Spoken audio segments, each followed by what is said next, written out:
When we go out to eat, we never agree on where to go. I want burgers. Pizza. Tacos it is. The one thing we do agree on is we all want unlimited high-speed data. That's why we switched to Metro PCS. Stop by Metro PCS with the whole family and get 4 lines with unlimited LTE data for just $100, period. Metro PCS. Wireless. Figure it out. Coverage not available in some areas. Offers require porting of number not currently active on T-Mobile network. During congestion, the fraction of customers using more than 35 gigs per month may notice reduced speeds. Video streams at up to 40p. No tethering. See store for details and terms and conditions. Welcome to Define You Radio. Class is in session with your host, the Southern Belle of Bold, Valencia Griffin-Wallace. Are you ready to unapologetically build your confidence, achieve goals, and design a life worth living? Learn the life lessons and strategies to define your life, money, and business. Pens and papers ready? Class is now in session.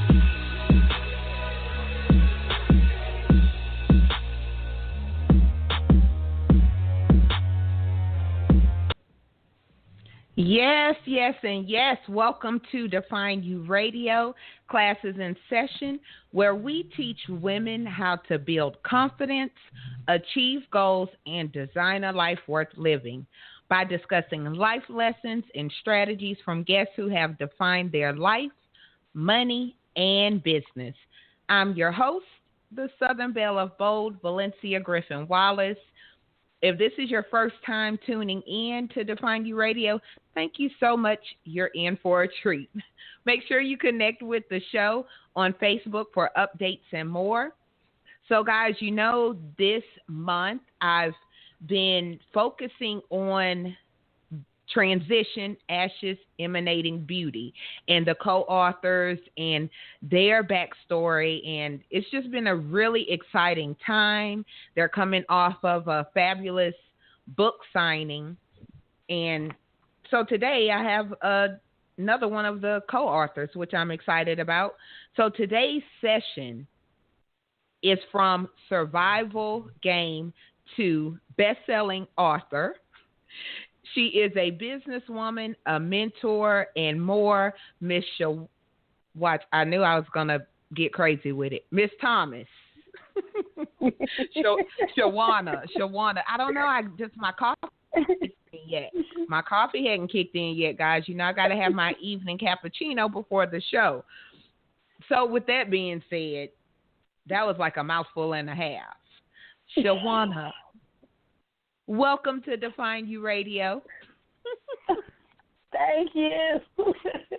Thank you for having me. It's okay. I have had my name twisted up many times, trust me, especially from my Middle Eastern doctors. They call me Shawonia and all sorts of names.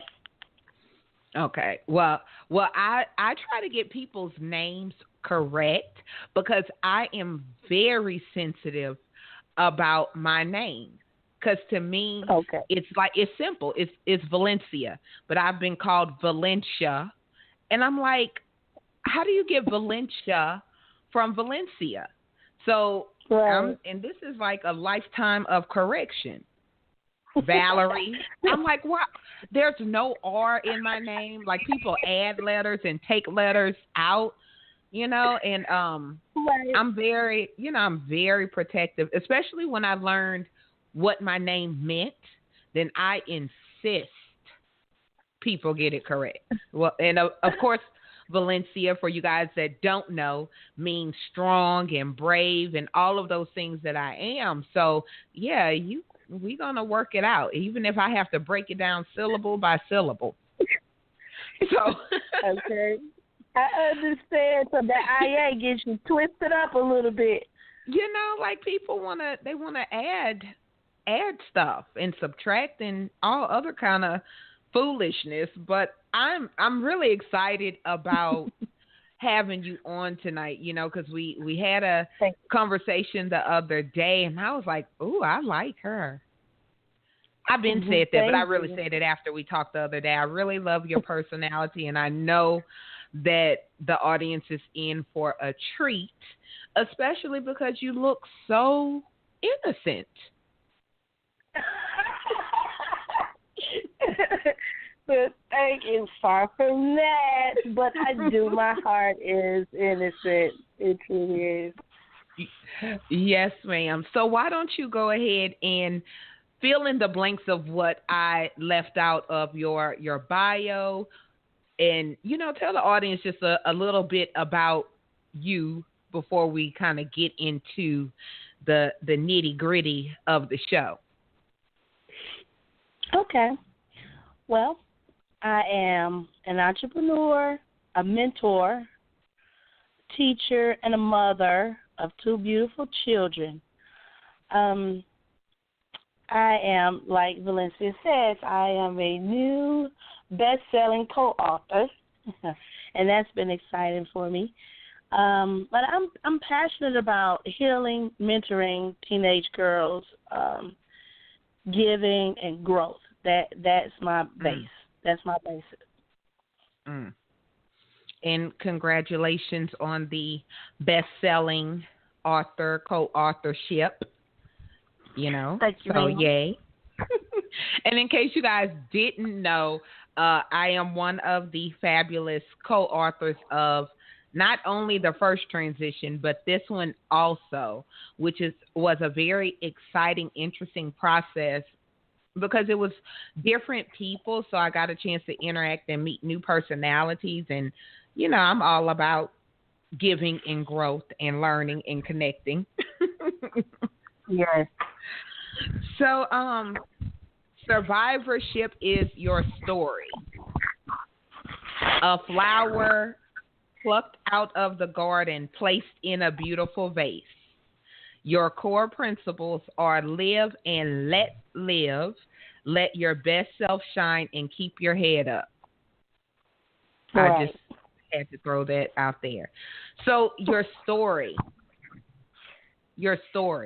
Tell us a little bit about your story in transition.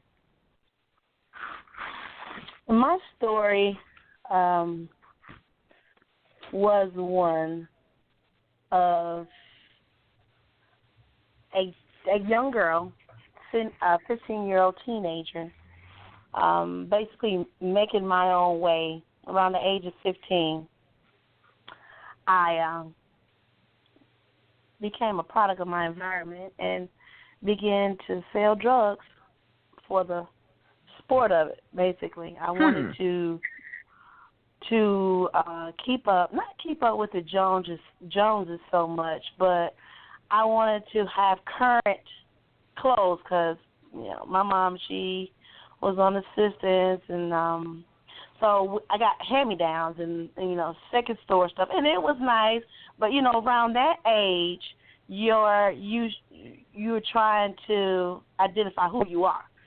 So, I had acne, going through puberty, going through all these different hormonal changes, and the last thing I wanted was to have on some Pro-Kids. You know what I mean? So I began to sell drugs with the older.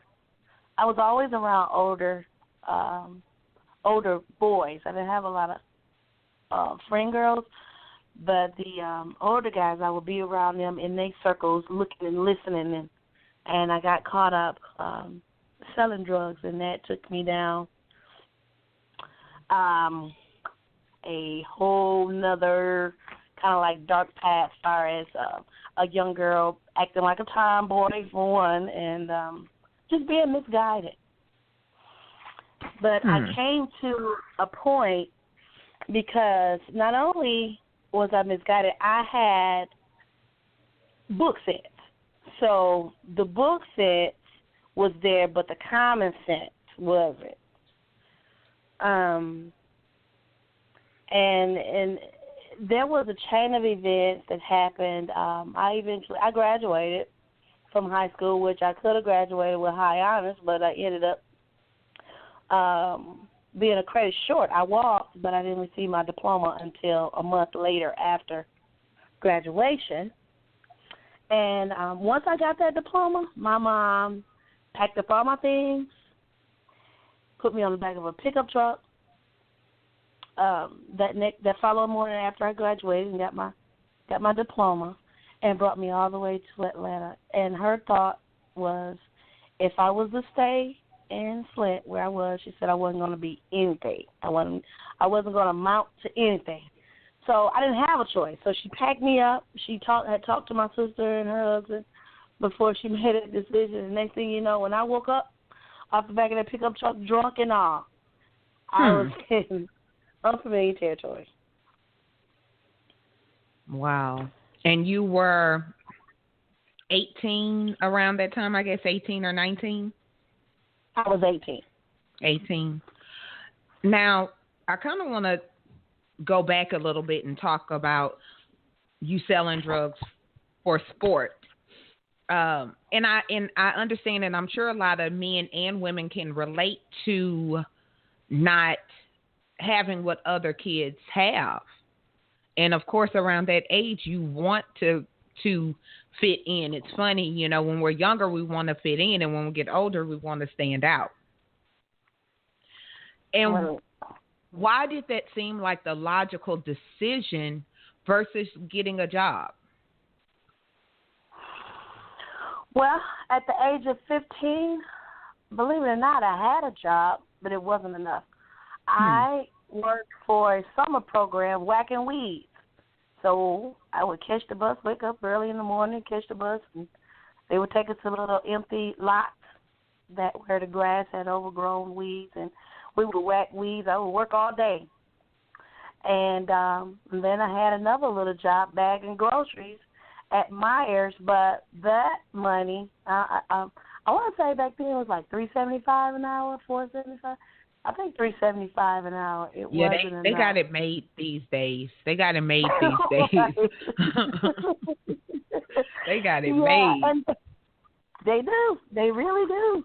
But it was the glitz too. You know, you ride around the pool, the action, the in crowd. You know, being able to ride around with somebody who I felt had authority, you know, had the rims and the loud noise on the car, and didn't nobody really know me, you know, that type of thing. I was persuaded by all of that because there was nothing else, to take the place. There was nothing else there in the gap. No uncles, nobody to come pick you up or come on, let me show you, let's go to the library, let's do this. None of that. So it was almost like, you know, it happened to me because that's what was around me. Did your mom know? No, she didn't know, actually, because I was able to live this, like, it was almost like a double life. As long as I did my homework and I brought home good grades, she didn't question anything else. And she was kind of structured, believe it or not, strict, because when I was out in the street doing all that foolishness, I would sneak out. So she would be asleep, I would sneak out. I was clever enough to spray the hinges on the door with WD-40. You know, I know the creaks in the floor, so I can step over that, and I would leave out and, you know, hop in the car with my friends, and we would ride around, and then I'll stay out a couple hours and ease back in there. But after a couple of years of me doing that, my conscience just led me to tell her, show her. And she didn't question me. I came in the house one day, and I had probably like 3 or 4 rocks left for that day. And I said, come here, Mom. I said, let me show you something. And she said, what? And I said, look at this. I said, you know what this is? She said, no, what's that? So she wasn't even familiar with what it was. I said, Mom, this is crack. She said, that's what that stuff is? So and she didn't question me because she knew of people that was on it, but they were like doing really bad, homeless. You could tell they were on drugs. So she looked at me as if to say, well, I know you're not doing this. And she didn't question, well, where I got it from. For whatever reason, I don't recall her asking me, well, what you doing with it or anything. It was like she treated me as a responsible adult. And we had a lot of freedoms. I think Precious had mentioned before, you know, we come from a tight community, and we had a lot of freedoms, in a sense. And that was one. She didn't, as long as I was getting good grades, nobody was calling the house, you know, you must be doing okay. So she didn't say, you shouldn't be doing this. You know, why are you doing this? It was just like, oh, okay, and just as long as you go to school, you could sell drugs? Well, I didn't actually come right out and say, well, Mom, I'm selling drugs. I just But if you showed her her crack, right, I would have questions. Right, but she was so, to the left of, she didn't even recognize what a drug is. She didn't drink, smoke, or anything. So it was like, okay, well, maybe you found it. She didn't even know enough to even second guess or question it to the degree she should have.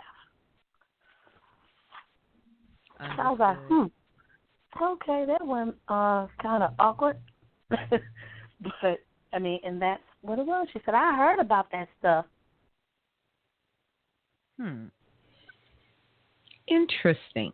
Now, being a quote-unquote female in a male's game, did you ever feel like, were you scared?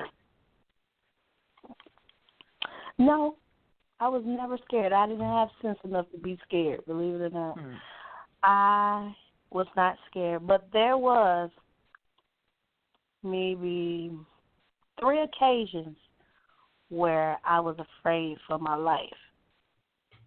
I had met a guy from Detroit, and he had just came to our small town, basically tried to just take over. They just popped up and, this is my house, and I'm just walking down the street. So he just picked me up one day, and we went to talk and started dating, and I told him what I was doing, and come find out, wow, okay, you're doing the same thing. So he fronted me something. He gave me something up front.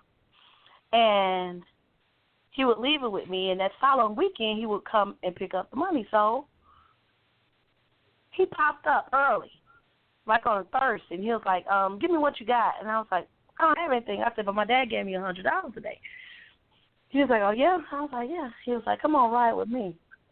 So he rode me to this nice apartment somewhere in the suburb, and we got in the apartment, and he pulled out this Uzi, and he was like, B, you stealing from me? Just out of nowhere, he just flipped the script and pulled a gun on me and accused me of stealing. He accused me of stealing from him because I had this $100. And I was like, I didn't steal from you, and I will give you your money that Friday. So, of course, my blood pressure shot up. I got anxiety, scared. But at the same time, I went to raise up on him, and he said, if you raise up and swing, I'm going to shoot you. Okay, and then I sat back down. So that was, and he was known to shoot you. He had came through and beat up a couple of guys and left them in the street, and he just came through like a wrecking ball. So he had a name of being violent. So I kind of piped down and kind of eased myself out of that situation. And once I collected all his money, I borrowed the money to give to him so he can go away. But I gave him his money and kind of like got away from him because he was really, really dangerous. But as far as me being afraid to no, I wasn't. Okay, I have a question via inbox, kind of going back to your mom. Is your mom living or passed? Yeah, she's living. Right now.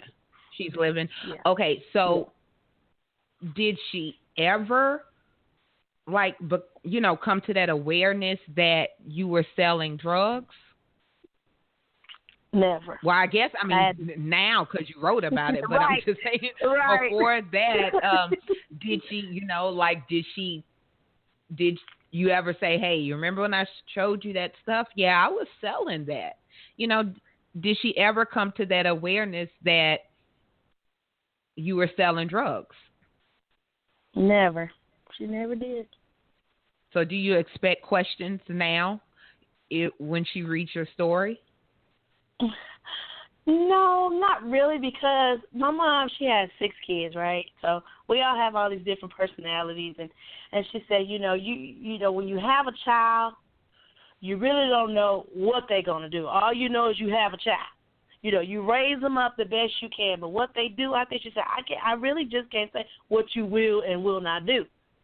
Now, you being my child, I can say certain things about you, but to say what you will and will not do, no. She may be surprised if somebody tell her a little bit, but it would be a shocker. No. Okay. Interesting, very interesting. I guess it's very interesting to me because I know, like, my mom was a drug user. Right. And I was very much, I dated people that sold drugs when I was younger because it was about that extra money, that having the things I didn't have. But, right. you know, of course, I looked at it from a different way. And then, of course, I just, you know, couldn't deal with people like that because I didn't know if, you know, you possibly were selling my mom drugs. So, and it's funny how at that the when you're a teenager, you're very aware of this life that you should not be aware of. I probably knew you know, I probably knew more about drugs than you probably knew more about drugs at 15 than a pharmacy tech, I guess. You know, like, right. Exactly. I don't know what other way. Right. It's something that lessons you learn you never will forget. And I remember, and that's why I asked questions about your mom, because I remember the first time I found drugs, my mom's drugs, and I was roughly about 4th or 5th grade, and I knew what it was. And that was confirmation for me, you know, that, yeah, there's no denying it. She's on some stuff. Like, I didn't know exactly what it was, but I knew it was drugs. So I just, it's all very, very interesting. And I wanted to, how long were you in that life? 3 years, from 15 to 18, 15, 16, 17, 18, 4 years.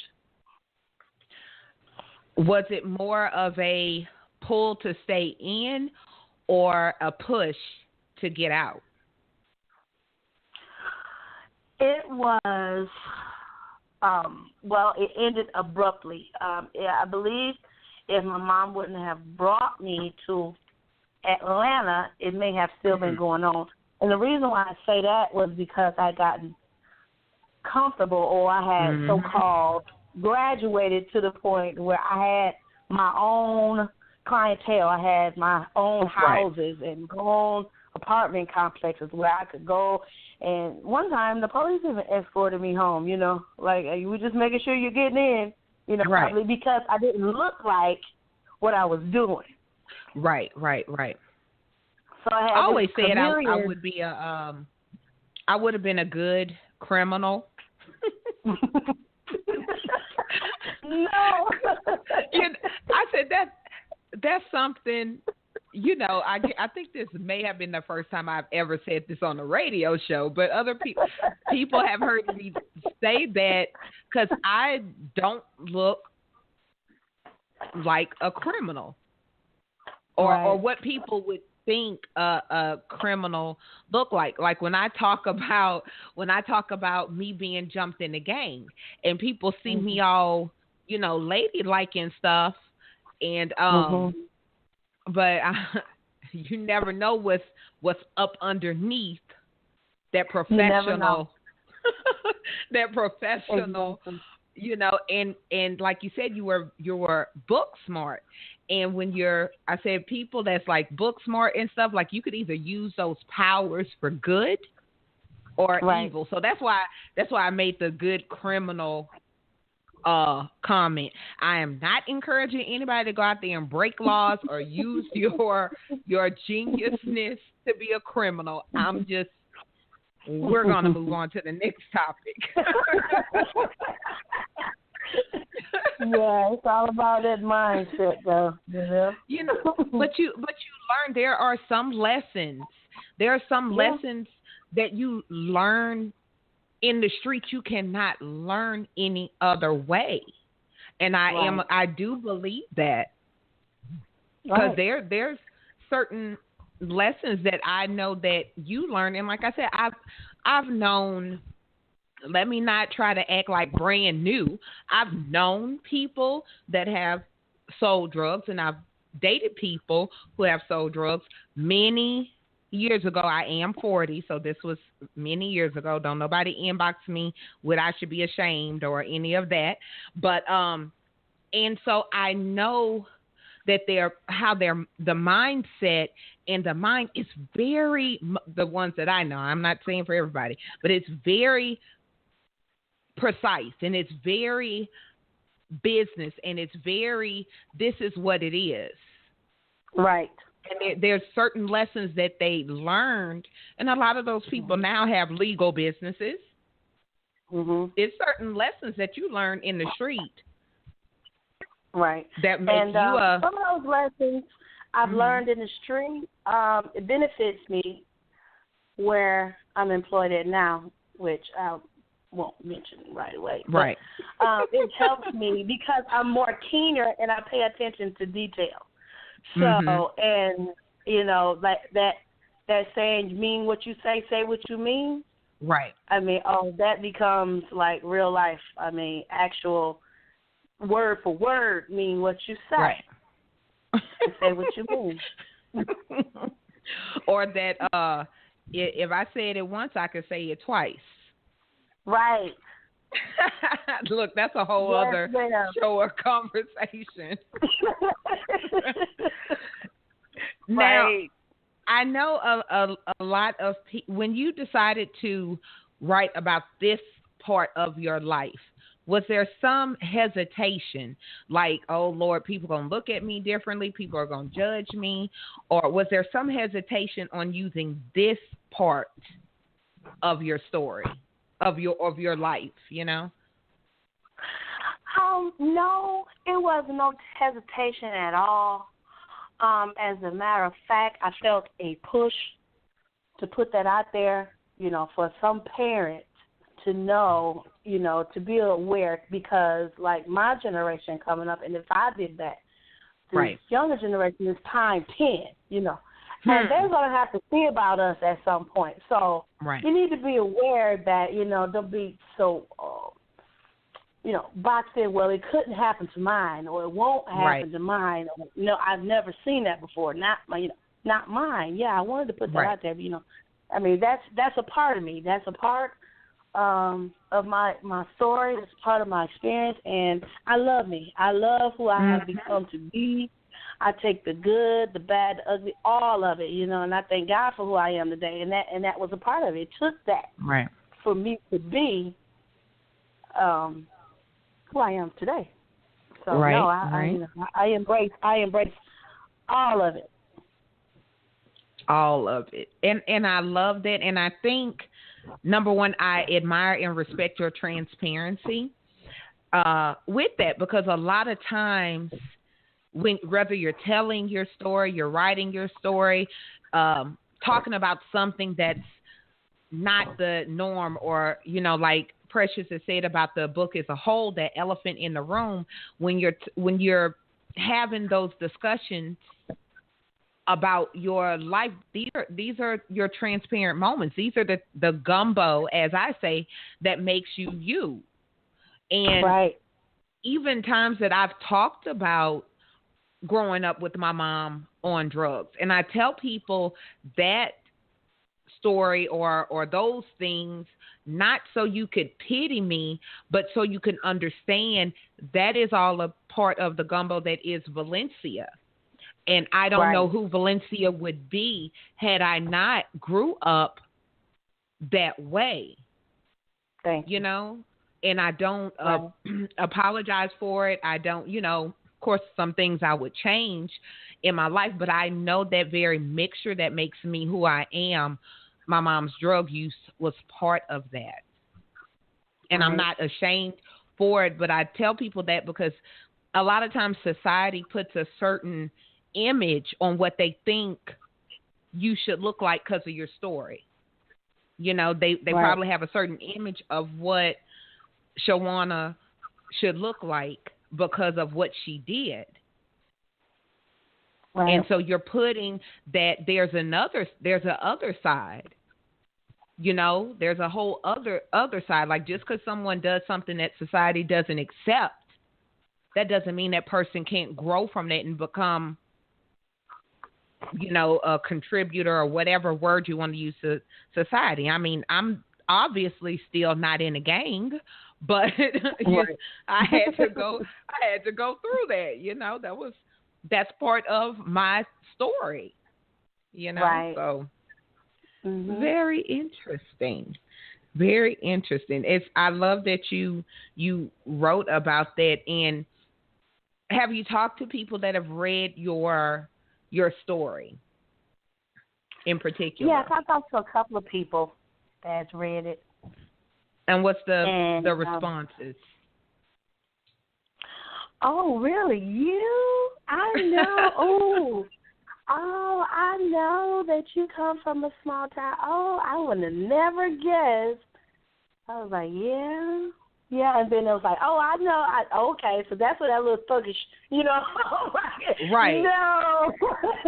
You know, but I'm kind of, I am tactful, but I'm also, I can be direct.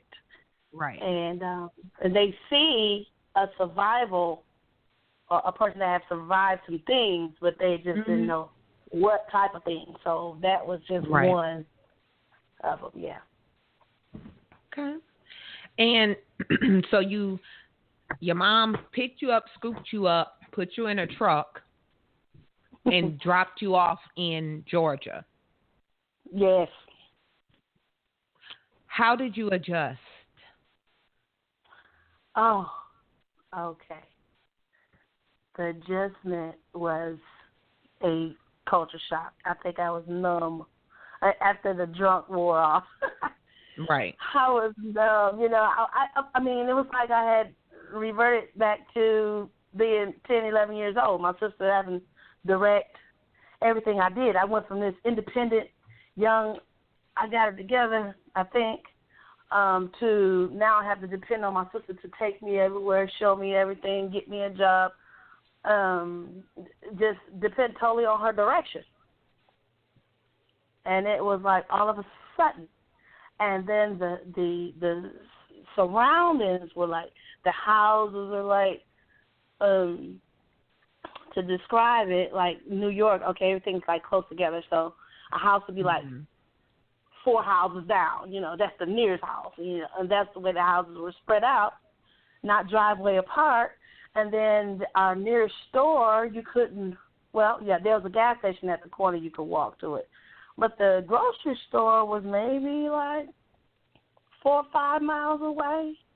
You know, it just wasn't built up a lot. And I was like, where am I? I mean, you hear the crickets, you hear all the bugs, you know, and the trees. You know, there wasn't a lot of cars. Everybody sounded funny, no sidewalks. Right. I was like, okay. So my sister, she, first thing she did was she wanted some money coming in from me. So she took me to her job. Me and my sister, by the way, we're good.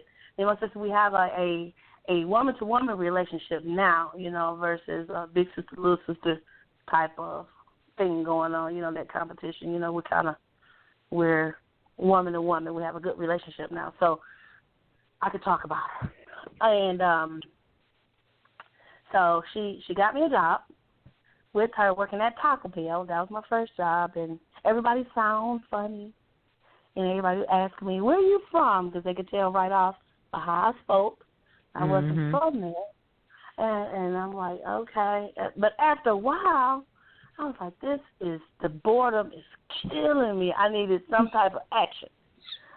So I called back home and spoke to an ex-boyfriend of mine, and he told me that his aunt lived in Atlanta and to get in touch with her, and she'll be glad to see me. So that's what I did. And when I did that, a whole nother chain of events happened. So I got here in May 91, 1991. And August, I spent the night at the aunt's house over the weekend, and when I came back, it wasn't welcome. I wasn't welcome. Back at your sister's house? At my sister's house. I felt like something else was stirring in the background with her husband. I just couldn't put my finger on it. But when I came back, she wasn't there. So his first thing was, as soon as I hit the door, you disrespected my house. It'd be best if you got your own place, and I'll pay for it. So he said, I'll pay for it. I was like a scratch record. That didn't make sense. Right. And I was like, but I had enough sense, street sense in there by this time to know that you trying to slick get out the way with me. But I didn't feed that, I didn't feed into what he was saying. I just silenced myself, and I was like, okay, well, I'll just talk to my sister when she get here or whatever.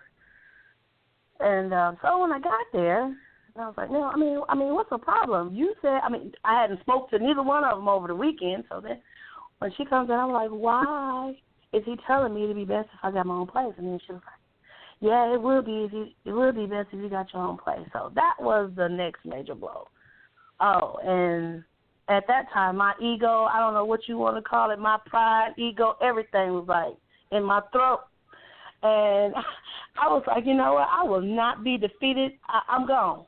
Didn't know where I was going, but I'm gone. Let me call my mom. Let me make a couple of phone calls, and I'm out of here. So I called my mom, and she was like, well, baby, I don't have any money to get you back here. Let's call your cousin and see if,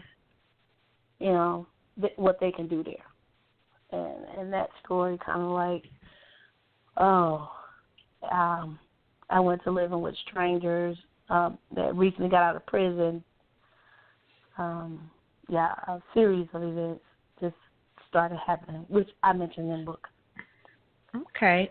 So what was the defining moment where you took your power back and said, okay, enough of life happening to me. It's time for me to make some changes to make my life better? The defining moment, Valencia, everything started to unfold, but my main unspoken goal was to get my own place, so I wouldn't feel obligated or vulnerable that I could be put out again. So I guess that was around 1994, maybe about four years later, when I had got some footing. And at that point, I just began to work, go to school, work. And I felt that I took my power back at that point because the decision-making process, those crossroads that I talk about, was solely up to me. And how the attitude that I had behind it. So I always try to just don't look to the left, don't look to the right, don't be distracted by anything else. It's enough of the distraction. And just to focus on basic necessities first, because I was still young. Food, shelter, and clothing. So you're basically about survival. You went on survival mode with tunnel vision. So why did you decide to mentor teenage girls? And I want to go ahead and talk a little bit about your organization. So tell us about your organization. Okay. I was on a trip I had a series of different jobs. First of all, let me go back there. I had a series of different jobs when I had the tunnel vision. And one day, I just had this epiphany. I just know there is much more to life. I have so much to give. So I just cried out to God, and I just asked him to show me my purpose. Lord, show me what you put me here on earth to do.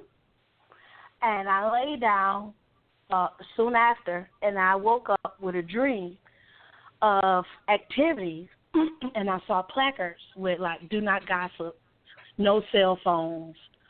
And then I saw rules of, I saw G5G, G, the letter G, and then PHINNG, like glorify God. I saw, like, a schedule of activities. And I said, okay. I wrote that down. I had it in the notebook. And then I went to Vegas with this guy, and I was sitting next to this lady, and I was pondering on what I'm going to do when I get back home. And all of a sudden, she just said it out the blue. I don't know what she was saying, but I took it to where God was speaking to me, because she said, it's with the children. And then I had just recently had that dream. So then I put it together. I was like, okay, yes, wherever your weakness is, that's where your strength lies. I was like, okay, between the ages of 10 and 15. So, and during that period, I was going through a spiritual walk to cleansing, and I was reading different books like The Road Less Traveled by Dr. Scott Peck. I was reading Iyanla Vanzant in the meantime. And those books kind of like built my psyche, built my spirit, my soul. And I read the Prayer of Jabez book. And that book enlightened my mind so much. I mean, I thought I could fly during that time. Everything was just popping. Next thing you know, I started my nonprofit organization. I met a gentleman that I worked with closely with or whatever, and I told him about the dream and the vision that I had. He helped me with my application and everything, and I had filled out my nonprofit paperwork and got it within like 60 days. I was 501c3. And that's how you became the visionary and the leader or of Jabez Girls. Yeah. That's it. Awesome. So the title of your chapter in transition is called The Survival Game. The Survival Game. Okay. Well, did you have any tips or anything you would like to leave the audience with? I do. No matter what you've gone through or will continue to go through, I have learned to count it all as joy, because I believe that God wants nothing but his best for us. And if we can just hold on and keep our eyes on him, no matter what it look like, no matter what it feel like, this too shall pass. And God is a rewarder for those who seek him. And also I'm learning still right now to be obedient. So if you're going the wrong way, stop, turn around, and, start to go the right way. And God got you. I just say keep your head up, keep one foot in front of the other, and keep moving. Like that little old lady say, just keep on keeping on, baby. Yes, indeed. Love it. So, Shawonia, how can the audience connect with you and get a copy of Transition?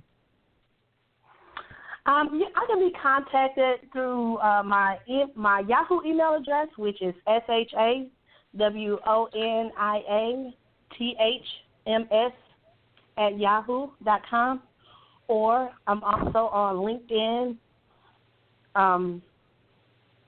as Shawonia Thomas. Those two methods are the quickest way to get in contact with me. Okay.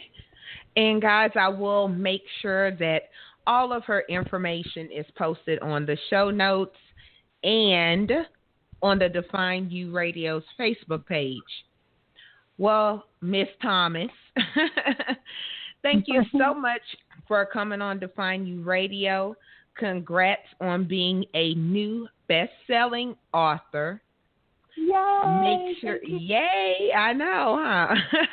Make sure you guys tune in next week for another exciting episode of Define You Radio.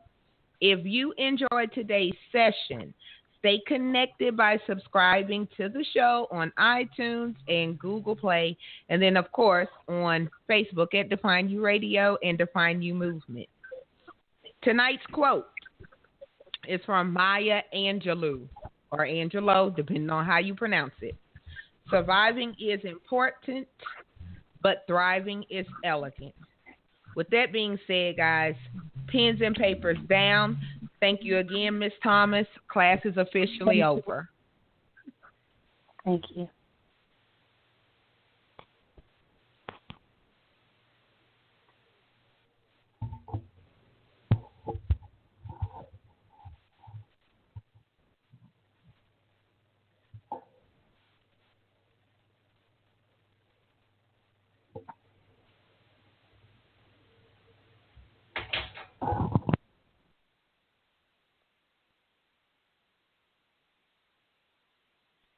When we go out to eat, we never agree on where to go. I want burgers. Pizza. Tacos it is. The one thing we do agree on is we all want unlimited high-speed data. That's why we switched to Metro PCS. Stop by Metro PCS with the whole family and get 4 lines with unlimited LTE data for just $100, period. Metro PCS. Wireless. Figured out. Coverage not available in some areas. Offers require port and of number not currently active on T-Mobile network. During congestion, the fraction of customers using more than 35 gigs per month may notice reduced speeds. Video streams at up to 40p. No tethering. See store for details and terms and conditions.